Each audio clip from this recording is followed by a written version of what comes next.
সরল অনুবাদ করা হচ্ছে সূরা আল হিজর এর ১ থেকে ১৫ নম্বর আয়াত। রুকু ১।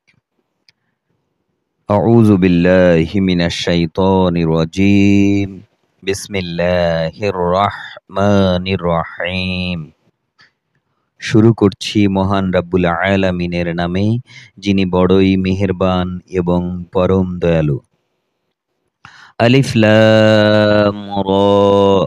এগুলো হচ্ছে সেই মহান গ্রন্থ ও সুস্পষ্ট কুরআনের আয়াত, যারা আল্লাহ তাআলাকে অস্বীকার করেছে। মহাবিচারের দিন তারা চাইবে, যদি সত্যি সত্যি তারা মুসলমান হয়ে যেত। হে নবী, তুমি তাদের ছেড়ে দাও, তারা খাওয়া দাওয়া করুক, ভোগ উপভোগ করতে থাকুক, মিথ্যা আশা তাদের মহাচ্ছন্ন করে রাখুক। অচিরেই তারা তাদের পরিণাম জানতে পারবে। যে কোনো জনপদকেই আমি ধ্বংস করি না কেন, তার ধ্বংসের জন্যে একটি সুনির্দিষ্ট সময় আগে থেকেই লিপিবদ্ধ থাকে। কোনো জাতি তার ধ্বংসের কাল যেমন ত্বরান্বিত করতে পারে না, তেমনি তারা তা বিলম্বিতও করতে পারে না। তারা বলে, ওহে যার উপর কোরআন নাজিল করা হয়েছে, তুমি অবশ্যই একজন উন্মাদ ব্যক্তি। তুমি সত্যবাদী নবী হলে আমাদের সামনে তোমার নবুয়তের সাক্ষী দেয়ার জন্যে ফেরেশতাদের নিয়ে আসো না কেন? হে নবী, তুমি বলো, আমি ফেরেশতাদের কখনো কোনো সঠিক কারণ ছাড়া নাজিল। একবার যদি আযাবের ফেরেশতারা এসে যায়, তবে তো আর তাদের কোনো অবকাশই দেয়া হবে না।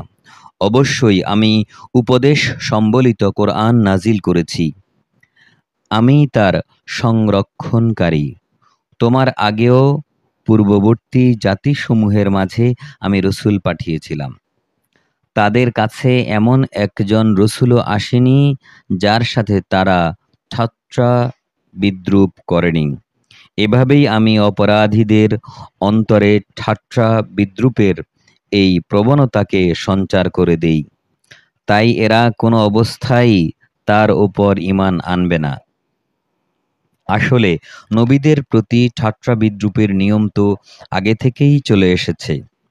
আমি যদি এদের ওপর আসমানের দরজাও খুলে দেই এবং তারা যদি তাতে চড়তেও শুরু করে, তারপরও এরা ঈমান আনবে না। বরং তখনও এরা বলবে, আমাদের দৃষ্টি মহাবিষ্ট হয়ে গেছে, কিংবা আমরা হচ্ছি জাদুগ্রস্ত সম্প্রদায়।